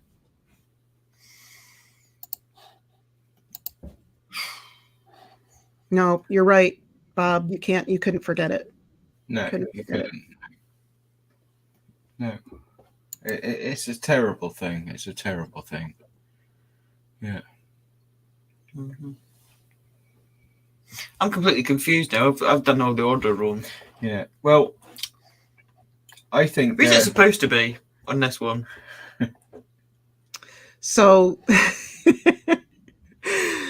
Looking at it, this would be. You want me to go again? We'll go again. Is it you? Originally, it was supposed to be, but we'll just go in there. Yeah, So that right. night, that night there was another. It was me. I ruined it. I ruined it. I got confused. It's okay. You know what? Jamie can follow me, and then you can take it from there. How's that? Yeah. All right. So that night there was another Greyhound bus traveling the same route. That driver, Bernie Scurup, and he had been driving a professional as a profession for over 35 years, and he witnessed all kinds of situations, but of course nothing like this. Who could ever say that? And so he witnessed the bus 1170 veering off the road, and he calmly pulled his bus over and hoping to provide some help with them. He stepped aboard bus 1170 and called out to the man at the back of the bus. Mr. Lee stopped just slightly, and while he was hacking Mr. McLean's neck long enough to look up and say, "Get emergency." Apparently, yeah. If he heard him right, yeah. Okay, he thought he heard him say "get emergency." It was then that Mr. Scurup realized that what the deranged man was doing to poor Tim. So the young man was probably gone long before I got there, he said, from his Saskatoon home. I was right there. I'd done everything I could. The guilt part I got over quite quickly. The more traumatizing part was the intense responsibility he felt for keeping the rest of the passengers safe.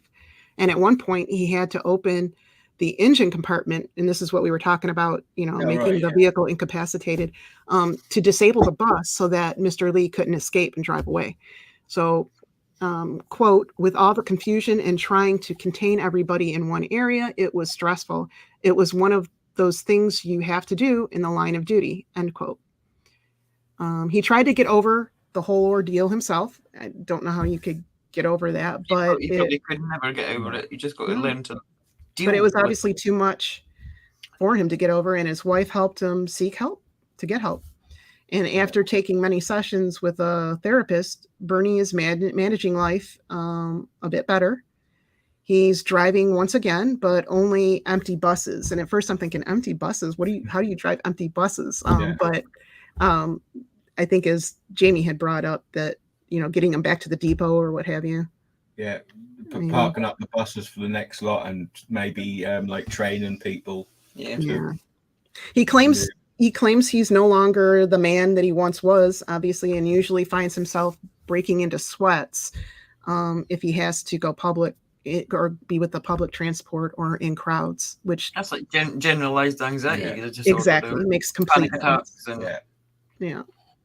So go ahead, Jamie. I mean, this is just a slight insight into these other victims. Many others remain silent, not even wanting to talk about the situations. There is more out there who haven't spoken because the trauma is too severe, understandably. Vincent Lee took one life that fateful evening, but he destroyed countless others. And frankly, to say that he's not criminally responsible for this action is beyond discussion, as we've just mentioned, and totally unjust.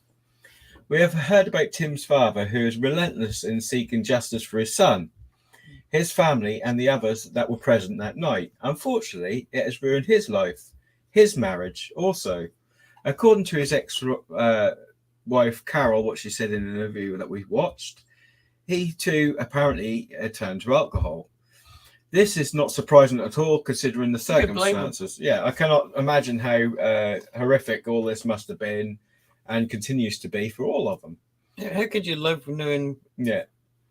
Now, Tim's father did get a tattoo of his son over his heart, a fitting tribute to a young man so full of life. In this respect, his son's always with him. Yeah, it is. He, along with all the Tim's families, were robbed from the chance to say their final goodbyes to Tim. His body was so badly mutilated, it was not something anyone wanted to see. They had no hand to hold to say goodbye, no forehead to kiss. They all have nightmares of what had happened to their son. Tim always told his family he would be famous one day. In fact, it was the last thing he said to his mother on his last visit to his brother's graduation. As he walked out of the door, he said, "Mum, I'm going to be famous one day." In an interview with Carol, who held back tears as she recounted the moment, she added that little did he know that it would be the very last day of his life that made him famous.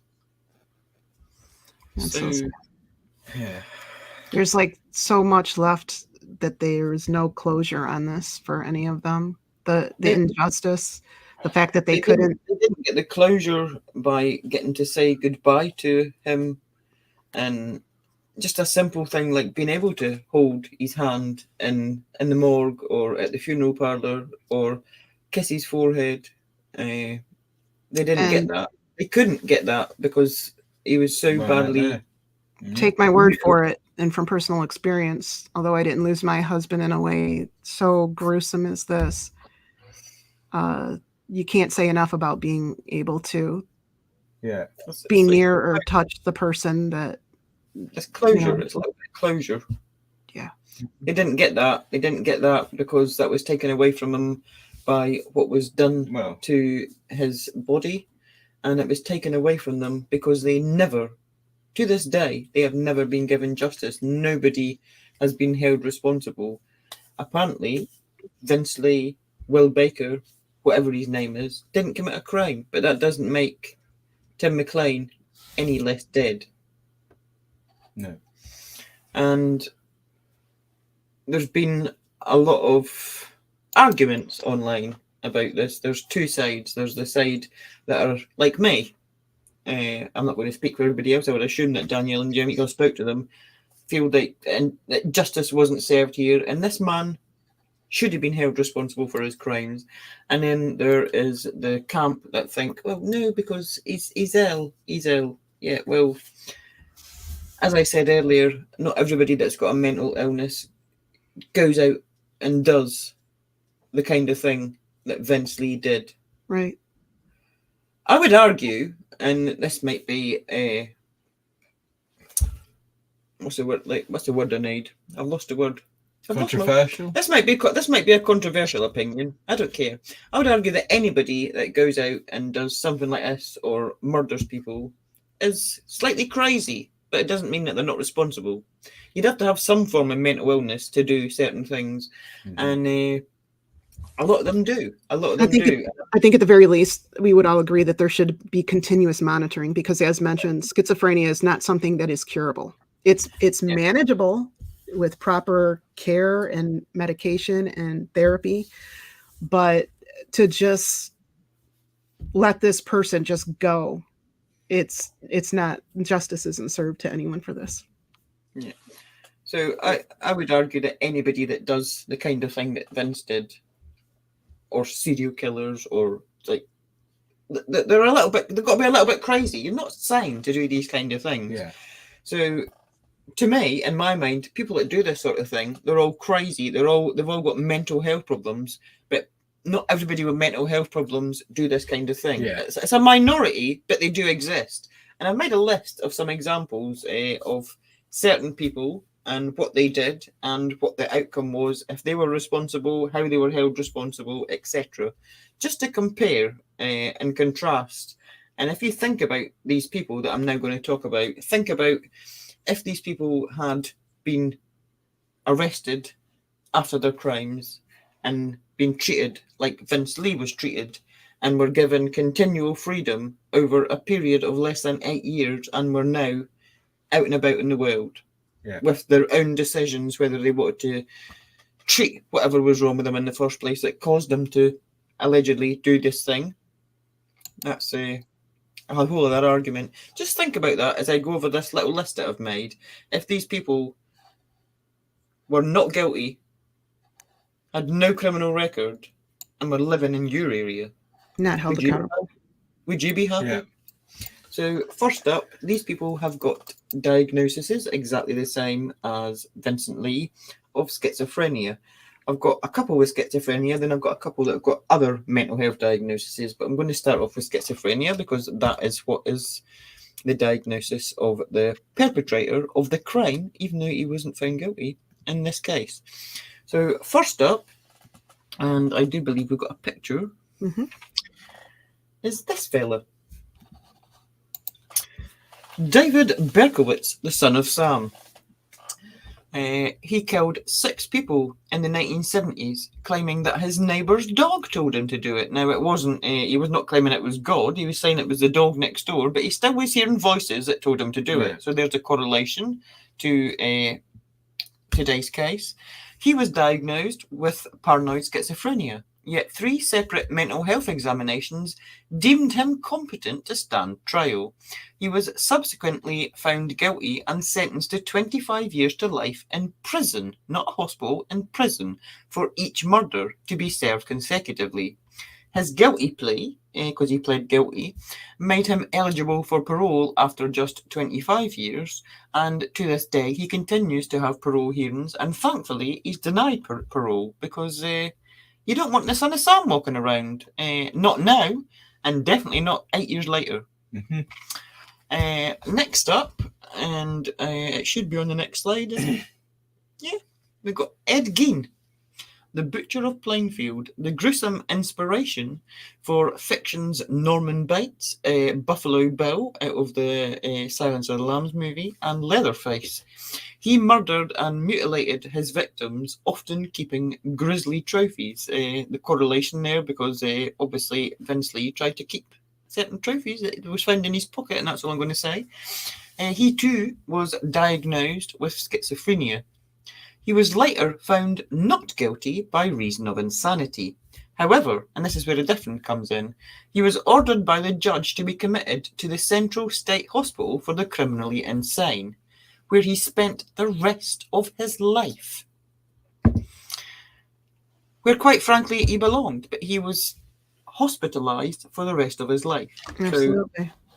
So, can you imagine if he'd been put in a hospital just until he took a couple of tablets and he was now walking around the community? Ed Gein. And the next one, Richard Chase, and I've got a picture of him. The Vampire of Sacramento, because the correlation there, he was consuming the blood of his victims, and that's something that Vince Lee did, and he was seen to do during this 5-hour standoff. He killed 6 people in California and drank their blood. He too had a diagnosis of schizophrenia. However, the jury rejected the argument that he was not guilty by reason of insanity, and he was sentenced to death. However, he later committed suicide before that sentence was carried out. And then we've got this fella, David Gonzalez.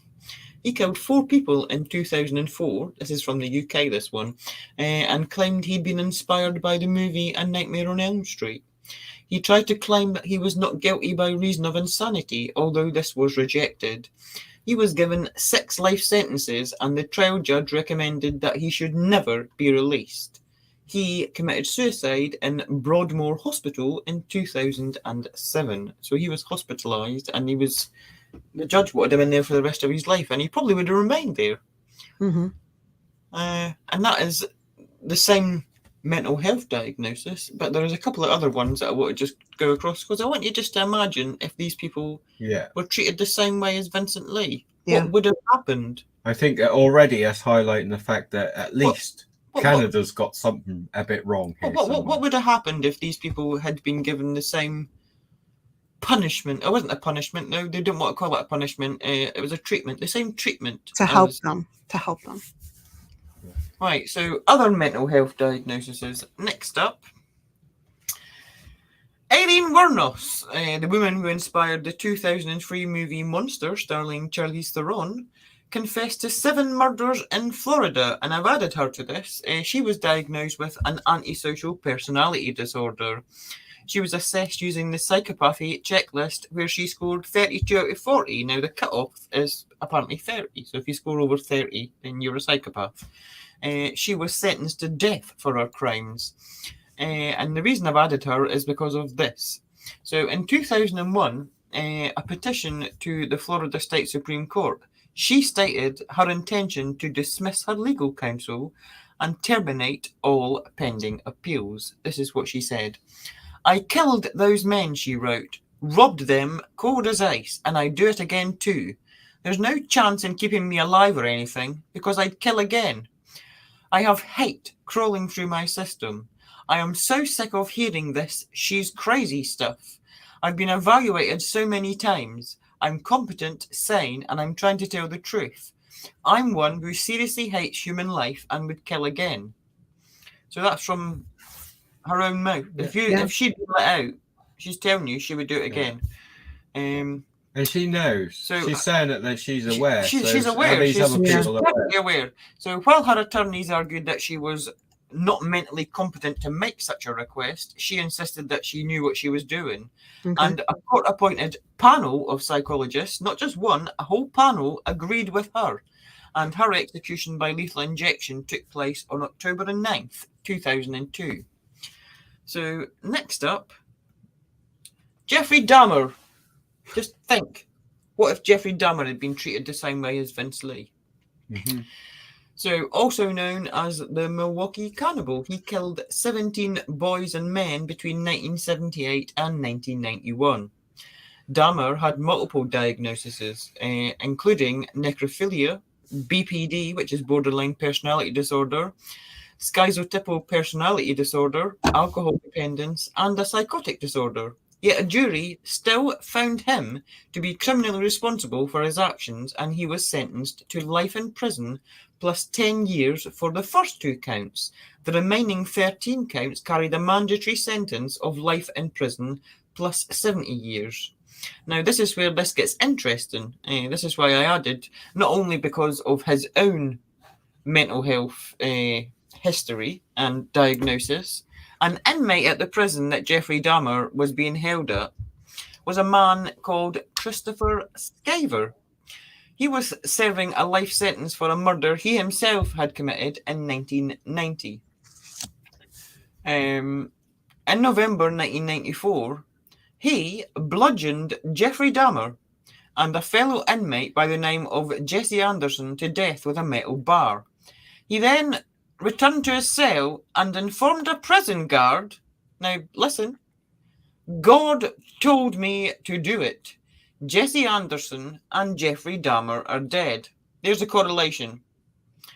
So he was then found competent to stand trial. Now, he's murdered 2 serial killers, and he's competent. And God told him to do it.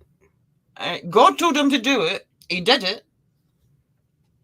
And he was found to be responsible and competent to stand trial, and he got 2 life sentences for murdering Jeffrey Dahmer and another murderer. And Vince Lee can murder an innocent 22-year-old boy for no reason.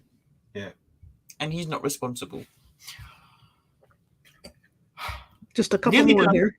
2 more, just to drive home the point that I'm trying to make here. Ted Bundy. Now, we know what happened when Ted Bundy got out, because he escaped.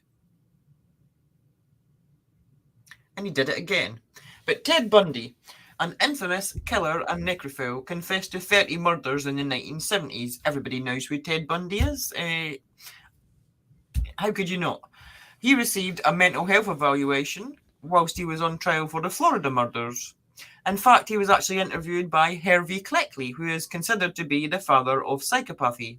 And he diagnosed Ted Bundy as a psychopath. And I would have to agree with him. I've not got any qualifications, but I didn't need any qualifications to say that Ted Bundy was a fucking psychopath. Yeah. By definition, psychopathy refers to social predators who charm, manipulate, and ruthlessly plough their way through life, completely lacking in conscience and feeling for others. They selfishly take what they want and do as they please, violating social norms and expectations without the slightest sense of guilt or regret. Mm-hmm. He was, however, Ted Bundy was deemed to be criminally responsible for his actions, and he was ultimately sentenced to death. His sentence was carried out on January the 24th, 1989. What if it hadn't been? What if he was released with no criminal record on January the 24th, 1989? Mm-hmm. What carnage would have ensued? Yeah. Who would have lost their lives at the hands of Ted Bundy? Yeah. It would have happened because we know, because he escaped while he was in the courtroom and went on to kill some more people. Yeah. And then finally, one more. John Wayne Gacy. the killer clown. I mean, that's just freaky in itself because he's a clown. But yeah, he sexually assaulted and killed 33 young boys and men in the 1970s. He was diagnosed with antisocial personality disorder. This is typically characterized by a long-term pattern of disregard of or violation of the rights of others, as well as a difficulty in sustaining long-term relationships. People with ASPD may exhibit a lack of empathy, a contemptuous attitude, rule-breaking behaviour such as law-breaking. So they do, I mean, that's one of the symptoms of their illness, that they're going to go and break the law. Mhm. However, despite that, Gacy was held responsible for his crimes and he was sentenced to death. Quite rightly, in my opinion, a sentence which was carried out on May the 10th, 1994. You imagine one of these people, just one, not all of them, it don't have to be all, just one of them, getting treated the same way that Vincent Lee did and being released back into society with no criminal record, no restrictions, no supervision, and just free to go and do what they want. Yeah. I mean, that's a good example. I know that's, again, a long-winded way of showing, but it shows you exactly how dangerous these people can be, have been, and possibly will be. And we need to learn from this. And these people need to make different decisions, and things need to change. I mean, the thing is, this incident has affected a lot of lives. A lot of people involved with this living out life sentences. Their only crime that they did was take a bus journey, just one single bus journey, and they're living a life sentence. What he didn't get. Witnessing something. Yeah. Yeah. Now, there is also like we've been going on now for probably too long. There's a lot to cover, but now what I did want to show you is I took a couple of clips from what Carol said, because she actually explains things. That's Tim's mother. Yeah, Tim's mother, Carol Daly. She actually explains things better than we could, and she's really fighting in a corner. Yeah. She's been advocating against this not criminally responsible bullshit, in my opinion. And she went and spoke at government things. She's spoke out on the media on several occasions. She has done an amazing job in advocating, and she is very well spoken, quite fluent, and we could put it better than the mother of Tim, who is a victim herself. So we're going to start off with, I believe this was at the. They call it the Senate. Yeah, I did title them, but you can't see the whole title. I can't so see. No point. I believe it's I believe it's the Senate. They call it in Canada. This is her talking when they're trying to pass a bill, and this is what she said. Good afternoon. Thank you for the opportunity to speak to the issue of not criminally responsible from the victim's perspective. I will keep this as brief as possible. On July 30th, 2008, my 22-year-old son, Timothy, was brutally and savagely murdered on a Greyhound bus while he slept. His body was completely desecrated, his corpse cannibalized, while the RCMP watched for 4 hours and 48 minutes. It was described as one of the most horrific killings in Canadian history. Since that day, the entire system has been focused on Vince Lee's rights and well-being. The psychiatric community is focused on rehabilitating and reintegrating, to use their own words, this extremely ill individual. Timothy has, for all intents and purposes, been completely forgotten by the system. Why? He is forgotten because NCR cases are removed from the justice system and placed into and overseen by the healthcare systems in each province. Not criminally responsible is a global problem, a national crisis, and it is being handled provincially. I believe the issue of NCR needs to be a federal issue, not provincial, and remain in the justice system, not the medical system. In our first meeting with the Crown, I was told the man who did this to my child came to this country from China in 2001, and that he is as Canadian as I am. As an Aboriginal woman, I found that offensive. I expressed my concerns to the provincial justice minister, and my concerns were disregarded. This raises grave concerns for me because, as the experts have testified, schizophrenia is not an overnight illness. Typically, it takes years to manifest itself. I ask, how did this man manage to get into the country? What kind of screening is in place? I sat in court and heard the killer say, not guilty. And his defense attorney says, no crime was committed here. Vince Lee is not a criminal. My son is no less dead. Under current Canadian law, that is the truth, and that is disgraceful. Fundamentally, I believe that all killers need to be segregated from society, and the only thing that should change is where they serve their time. Mentally ill killers should be in a secure facility specifically designed to treat their illness, not in a mental health facility that is designed to assist those with mental illness who have not committed any crimes. If I needed psychiatric help, I should not have to seek it at a facility housing these dangerous offenders. I've been sifting through several cases of NCR that the families of victims have sent to me. It is fair to say that in most, if not all these cases I've read, the offender has had previous, often frequent interaction with the provincial healthcare systems. The truth is that even when family, friends, co-workers, and associates of the accused have verifiable proof that an individual is suffering from severe mental illness, so long as that very disturbed individual is resistant to treatment, they are under no obligation to get treatment. So essentially, we give the responsibility of a very sick person's well-being and decision-making to that individual, even though they are clearly incapable of making those decisions. Then when they do something wrong, they are not responsible. They cannot and should not have it both ways. If they are so sick as to not appreciate the consequences of their actions, the state must step in and assume responsibility for them. I believe that there needs to be transparency and accountability within the institutions and the professionals caring for these offenders. We need to establish, implement, and enforce a legal mechanism that would require these mentally ill, medication-dependent individuals to treat their illnesses. Failure to do so would result in criminal charges of foreseeable gross negligence causing death. That way there would be a criminal record. Victims' families would have some sense of justice having been served. The offender gets the treatment he clearly requires, and the safety of the community can be ensured. So, as you can see, she said, well, enough. Yeah. Now, the other two clips we ain't going to play now because of time restraints. Plus, also, she's actually mentioned that, and Lisa mentioned about the other thing, what the clip was about, was where they explained the thing about going to these hearings. You have to keep going to these hearings. And she's not allowed, documentation is censored, so they're not allowed to upset, Mr. Lee and things like that. So that was just that in the other clip. So she's covered all that anyway. But she's pretty good, very articulate.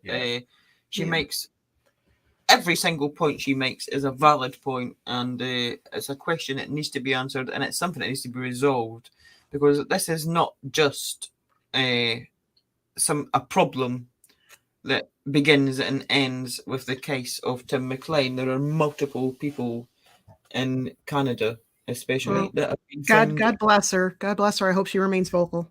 There are multiple people in Canada who were found not criminally responsible for similar crimes, or something. Maybe it wasn't as horrific, but people lost their lives and they were not responsible. There's even minor crimes or lesser crimes than this that goes on, and there's the same sort of things. So many families that have never received justice, and they never will receive justice, and the person that perpetrated a crime against them or their family members are now free in society, or very close to being free in society, because they were never punished. And it's something that needs to be resolved. And she makes multiple good points, and that clip was great because it had them all at one, because she put it together into one thing to address the Senate. And it's something that needs to be resolved, not just in Canada, but this should not happen anywhere. It's 2023, people. This should not be bloody happening anywhere. You should have your law sorted out by now. Really. We know that some of these people need care and attention and some help, but let's not forget about the others, the other victims, the other people involved who generally need the help, who didn't commit crimes, they got into these situations not in any actions they took themselves. Right, they were in the wrong place at the wrong time, or the wrong place at the right time, however you're going to look at it. Yeah, so this was a bit of a rough one, and this one made me angry. It probably made everybody angry. Mm-hmm.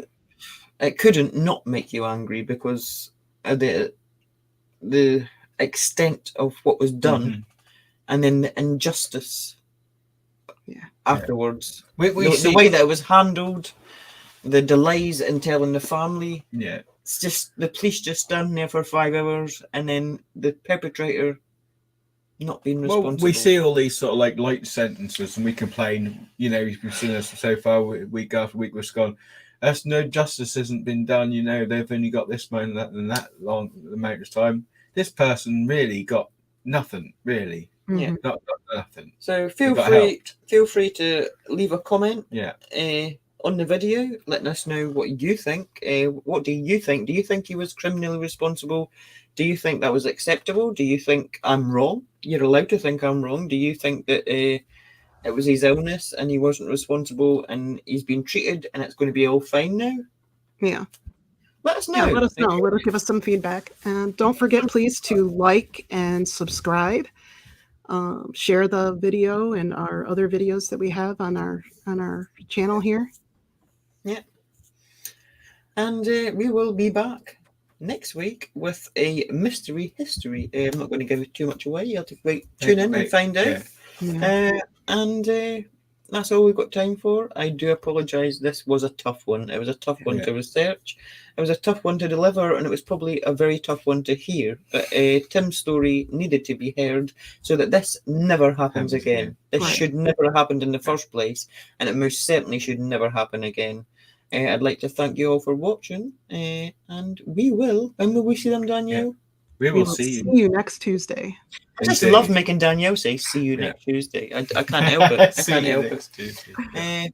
Thank you, everybody. Yeah, but for thank all you who's for watching and tuning in, and people who's watching it on replay, hello to you guys. Yeah, we love you all, and we appreciate every single one of you. Indeed. Absolutely. Thank you. See you next Tuesday. If I can find my outro, Well, maybe not. Maybe we'll be here. Maybe till we'll next see you in a Tuesday. minute. Yeah. Yeah. Bye bye then. Bye bye. See you later.